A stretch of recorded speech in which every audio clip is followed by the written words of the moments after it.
Oke, Assalamualaikum. Balik lagi sama gue, Ilham Alkatiri. Di video ini, gue mau menyampaikan tentang Timnas Indonesia U19. Ada juga tentang Martin Paes, update-nya seperti apa. Tentang Liga 1 yang akan menggunakan sistem baru. Selain ada VAR nanti, ada sistem baru juga. Gue akan sampaikan di sini. Makanya kalian pastikan pantengin terus video gue dari sekarang sampai habis. Jangan di-skip. Dan gue ingatkan untuk kalian yang belum sholat, pastikanlah kalian sholat dulu. Entah kapanpun waktunya, entah kapanpun atau dimanapun kalian.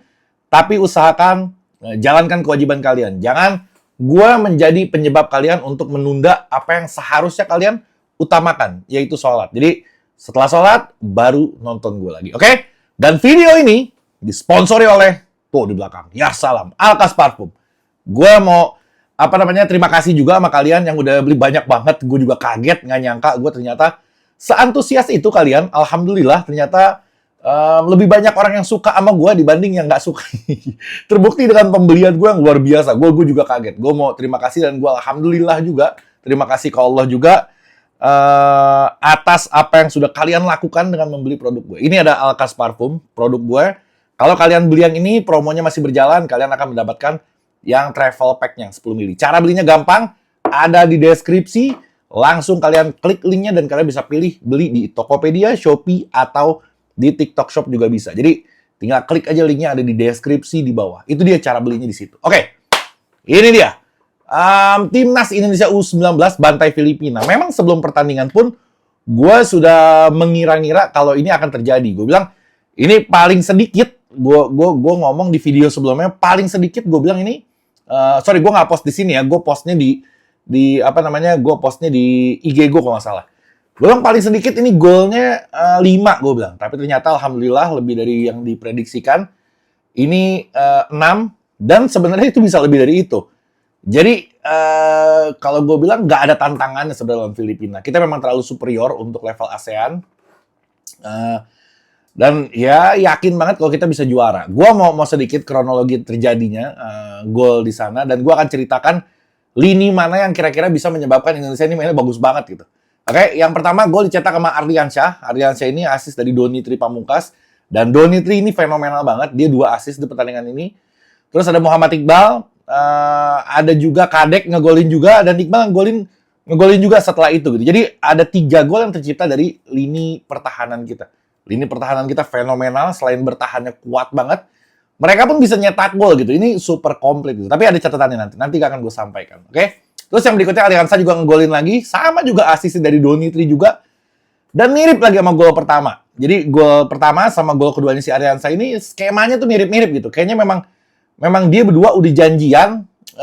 Terus memang ini gol yang bukan kebenaran. Gol yang sudah direncanakan. Gila, emang ini pada jago nih anak-anak pada nih. Terus yang terakhir di menit 87, akhirnya si Jens, gue selalu menunggu permainan dia, gue selalu menunggu kapan dia mencetak gol untuk timnas kita. Karena gue ngeliat effortnya dia, gue ngeliat dedikasinya dia, gue ngeliat semangatnya dia untuk Indonesia ini, untuk timnas Indonesia ini. Kayaknya dibanding sama pemain keturunan yang lain, dia yang paling antusias gitu. Kayaknya girang bener kalau misalkan kita bisa ketemu sama dia nih, kita bisa ngobrol sama dia, kayaknya dia mengungkapin tuh girang bener gitu bisa main di timnas Indonesia. Dan dia anak punya kualitas juga, jelas. Dia tingginya 188, larinya juga kenceng dan sekarang badannya nggak terlalu, kemarin kan sempat gemuk tapi sekarang badannya udah ideal deh. Dan selain golnya si Jens ini yang gue perhatikan itu assist dari si temennya Rizky kalau nggak salah.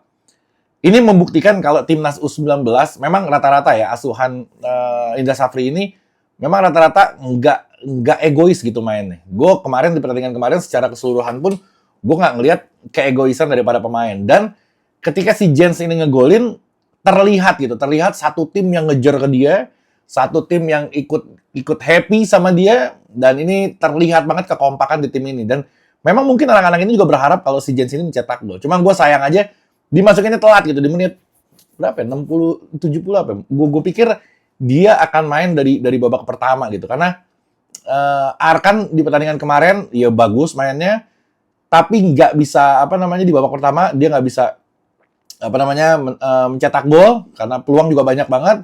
Akhirnya dia diganti sama si Jens dan si Jens lah yang bisa mencetak gol. Memang sepak bola seperti itu. Bukan berarti kakak jelek, tapi memang kadang ada harinya bau, ada harinya lagi wangi. Itu istilahnya Istilahnya seperti itu. Dan Filipina, justru pelatih Filipina ini, dia memuji bukan para pencetak gol di timnas Indonesia, justru dia memuji si Arkan Kakak dan si Rizky Afrisa. Menurut dia merhatiin ternyata. Menurut dia ini kedua orang ini, dia bermain di Liga 1, Arkan Kakak apalagi dia rutin banget main di Liga 1. Tentu kata dia ini dari kesiapan mentalnya, dari kematangan cara bermainnya, itu udah jauh banget dibanding yang lain gitu. Memang iya, karena Kakak ini kan dia udah terbiasa bermain dengan yang senior-senior. Terus ketika dia bermain di umurnya, tentu dia akan menguasai gitu. Dan terbukti, dingin banget, nggak ada gugup, nggak ada nervous. Ya fenomenal banget untuk kedua orang ini. Jadi pelatih Filipina ini wajar kalau dia sampai memuji justru yang bukan mencetak gol gitu. Justru yang dipuji sama dia yang si Arkan Kakak dan si Rizky Afrisa. Oke. Dan gue sekarang jadi setuju. Gue sempat mengkritisi apa namanya, gue bilang kenapa sih PSSI bikin aturan atau LIB lah, bikin aturan yang harus mewajibkan pemain U23 itu bermain secara selama 45 menit di setiap pertandingannya. Gue bilang ini awalnya ya. Ini bagi gue ini udah terlalu intervensi, terlalu jauh dari federasi ke klub gitu. Karena yang main siapa di lapangan itu adalah haknya pelatih, haknya klub. Nggak bisa siapapun intervensi itu, mau fans, mau bahkan presiden klub pun nggak boleh intervensi keputusan pelatih siapa yang main, siapa yang nggak dimainkan gitu. Nah, PSSI dan LIB ini membuat aturan mewajibkan kalau pemain U23 atau sekarang U21 kalau nggak salah direvisi yang harus main di setiap klub. Gue waktu itu nggak setujunya karena gue bilang ya kan nggak semua klub punya pemain U21 atau U23 yang bagus. Kali aja pemain ini bagus pun tapi nggak cocok dengan skema pelatihnya. Itu kan jadi bikin kacau si klub itu sendiri. Waktu itu gue mikir kayak gitu. Tapi ternyata Kakak membuktikan kalau dia dimainin di klub dan rutin, dan dimainin bukan karena aturan lagi, ini dimainin juga karena memang karena bagus aja dia. Dan kematangannya memang terlihat beda dibanding teman-teman yang lain. Jadi kebijakan ini nggak setuju tapi oke juga gitu. Pinter juga sih bikin kebijakan ini. Cuman kalau nantinya harus memaksakan klub mewajibkan padahal dia nggak sesuai dengan skemanya si pemain ini, itu akan merepotkan. Tapi dampaknya memang positif untuk timnas Indonesia. Ya ada plus, ada minus lah. Setiap aturan pasti ada kayak gitunya. Nah plusnya ini timnas jadi bagus, minusnya mungkin di klub ini agak kerepotan untuk mencari pemain muda. Tapi mungkin juga klub nggak kerepotan, mungkin klub juga oke-oke aja sama peraturan itu. Gue nggak tahu. Ini mah gue berpikiran berdasarkan pribadi gue. Oke? Terus ada 3 hal yang bikin Indonesia kemarin bermain efektif. 3 hal ini, yang pertama kreasi serangan. Menurut gue kombinasi serangan di timnas ini gokil sih. Ada passing pendek, ada crossing. Terus yang bikin gue sesali adalah ketika si Jens masuk. Jens ini kan tingginya hampir 190 ya. Justru sebelum dia masuk ini crossing banyak banget dari pemain timnas kita nih. Tapi ketika dia masuk yang harusnya crossing, gue ngeliat cuma 1 kali kalau salah, dan itu juga dapat on target di kepala dia. Ini nggak ada lagi, malah passing pendek itu yang dikasih ke si Jens. Harusnya ketika ada striker tinggi, yang pemain Filipina itu tingginya di bawah dia jauh banget, harusnya dikasih umpan tinggi, harusnya dikasih crossing gitu. Tapi malahan begitu dia masuk, crossing malah hilang, malah passing pendek. Tapi tetap bisa dimakan juga sama si Jens. Itu yang pertama. Yang kedua, pemain sayapnya ini super aktif. Donitri sebelah kiri itu aktif banget sama yang sebelah kanan. Dia naik turun dan dia kombinasi serangannya juga bagus banget. Crossingnya juga akurat. Bahkan 2 gol ini kan tercipta dari permainan sayap juga dari si Donitri ini. Jadi ya poin kedua ini pemain sayap yang super aktif membuat Indonesia bisa menang yang cukup banyak. Yang ketiga adalah tangguhnya lini pertahanan kita. Ini gila banget sih. Cuman ada satu shoot on target. Satu shoot on target gue bilang ke gawang kita. Ini menandakan kalau lini pertahanan kita ini luar biasa banget. Lini pertahanan kita ini sangat kuat. Dan bukan juga cuma kuat bertahan, bahkan 3 gol tercipta dari lini pertahanan kita. Jadi ini sangat amat fenomenal. Makanya terakhir gestur Indra Safri itu meluk pemain belakang kita tuh ya memang sebagus itu mereka. Oke? Kata Indra Safri gini.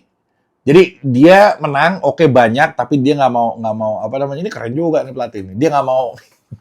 Dia nggak mau memuji terlalu tinggi, justru kata dia gini. Ini masih banyak yang harus dievaluasi sama timnas Indonesia U19. Gila. Jadi berusaha merendah. Tapi nggak apa-apa, harus begitu memang. Karena kalau ini biasa rata-rata ya, pemain timnas Indonesia ini kalau dipuji gila-gilaan, terus mainnya jadi melempem gitu. Itu nggak ngerti kenapa tuh lagi jago-jagonya, lagi gila kita nih. Terus tiba-tiba dipuji, langsung melempem.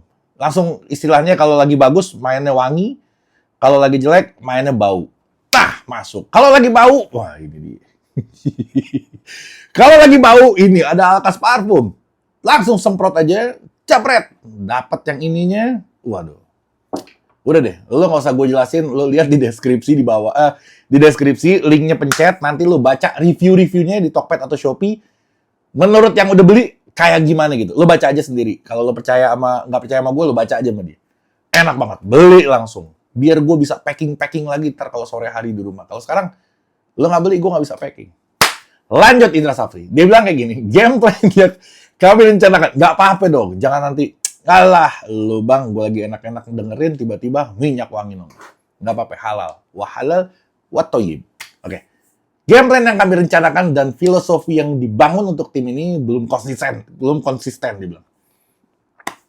Oleh karena itu, saya pikir memang tim usia muda perlu waktu dan butuh kesabaran. Ini gue agak kurang setuju, karena lagi-lagi normalisasi kalau pemain muda itu boleh salah gitu. Ini sudah dipatahkan oleh Lamine Yamal, dipatahkan oleh Ardan. Banyak banget pemain muda yang sukses. Banyak banget pemain-pemain yang sekarang sukses pun itu berawal dari usia 17-18 tuh mereka udah sukses banget gitu, udah jago banget. Jadi umur bukan menjadi alasan, tapi memang ya kemampuannya yang harus dipertanyakan gitu. Kalau misalkan jago aja. Marcelino umur segitu jago aja udah, emang udah jago aja gitu. Nah kalau nggak jago bukan berarti karena umur deh, tapi karena memang ini anak belum jago aja. Latihan supaya jago. Bukan umurnya yang ditambah, tapi latihan yang ditambah. Kurang lebih begitu. Oke. Pada babak pertama, saya menginstruksikan untuk bermain agresif hingga pada menit ke-15-20. Para pemain Filipina agak menurun dan alhamdulillah anak-anak bisa membuat skema-skema gol yang dapat memuaskan saya, menurut si Indra Safri. Oke, ya evaluasi sedikit untuk supaya pemain nggak berpuas diri. Nah, ini bagus banget, Oke. Lompat ke senior sebentar. Nah, ini ada Martin Paes. Martin Paes ini agak mengagetkan gue ngelihatnya. Ini di TV One diwawancara Menpora kita Pak Dito. Diwawancara dia bilang kemarin kata Pak Erik September ini sudah bisa main. Gila, gue pas baca, waduh gue bilang ini gila juga nih kalau sampai Martin Paes September bisa main. Tapi kalimatnya seperti itu. Dan video, bukan tulisan. Jadi nggak bisa mengelak lagi. Dia bilang, mungkin nggak usah mikirin cas, nggak usah mikirin sidang, nggak usah mikirin apa-apa ya. Nggak tahu gimana caranya. Gue percaya banget sama kesaktian PSSI yang sekarang. Main aja dia orang, insya Allah nih. Di bulan September, si Martin Paes ini. Mudah-mudahan seperti itu. Dia tuh sebenarnya dia udah warga negara Indonesia. Si Martin Paes udah orang Indonesia. Seada-adanya udah orang Indonesia.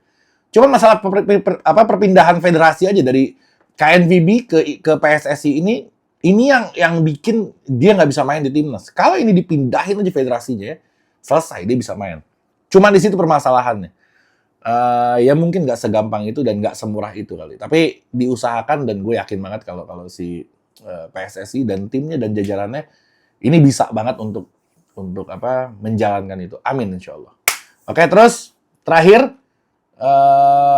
Nggak terakhir sih. Sintayong dioperasi kemarin gue ngeliat di sini ada sobekan, gue nggak tahu sakitnya apa, tapi alhamdulillah di postingannya gue ngeliat dia udah pulih, udah sembuh dan dia memastikan kalau nanti di bulan September round 3 dia udah bisa mendampingi timnas lagi dan dia udah siap banget. Jadi gue nggak tahu sakitnya apa, nggak perlu kita bahas juga sakitnya apa, nggak penting. Yang penting dianya sehat aja dulu deh. Ada jahitan di sini panjang banget. Lo lihat postingan Sintayong aja, dia di post kok sama dia. Ya alhamdulillahnya dia udah pulih dan foto yang slide berikutnya pun dia udah lagi duduk sama keluarganya apa segala macam, terlihat udah sangat pulih dan kita doain supaya dia lebih cepat pemulihannya dan dia segera datang ke sini terus bisa lagi ngumpulin pemain timnas dan round 3 ini adalah round yang penting untuk meloloskan kita ke Piala Dunia. Gila kalau sampai masuk Piala Dunia. Amin, nggak ada yang nggak mungkin. Amin insyaallah. Oke, sedikit tambahan bonus ini. Ini tentang Liga Indonesia, kita udah tahu kita akan pakai VAR. VAR ini akan dites di Piala Presiden ini, dan VAR-nya agak sedikit unik, bukan ruangan bukan VAR room, tapi VAR-nya ada di truk, di mobil, yang didesain untuk ruangan VAR, yang kayak di film-film FBI itu suka ada komputer di dalam truk box gitu. Nah, itu modelnya kayak begitu. Gue tampilin fotonya. Dan dia mobil ini bisa keliling kemana-mana gitu. Karena apa? Karena banyak stadion yang lagi direnovasi pun belum siap untuk ruangan VAR ini. Belum ada ruangan VAR-nya. Emang VAR ini sebenarnya agak susah, nggak segampang itu. Karena lu harus nambah kamera, harus lebih banyak yang pasti. Titik-titik kameranya juga nggak tahu setinggi apa, sependek apa untuk di stadion-stadion kita. Terus ruangannya juga belum ada. Ya banyak PR lah, banyak PR. Tapi dengan progres ini yang pakai truk apa segala macam, mungkin ini menjadi solusi yang mudah-mudahan bisa terrealisasi. Makanya di Piala Presiden kita tunggu aja VAR ini berlaku. Tapi kayaknya bisa, udah siap lah kita untuk pakai VAR itu. Oke? Apa yang terakhir? Nggak ada. Oke. Sekian dari gue. Assalamualaikum. Jangan lupa parfum yang tadi beli di deskripsi. Langsung aja ke link yang ada di sana. Kalian bisa pilih beli di mana aja. Promonya masih berjalan. Beli satu, gratis satu yang travel pack. Langsung diborong aja. Oke? Assalamualaikum warahmatullahi wabarakatuh.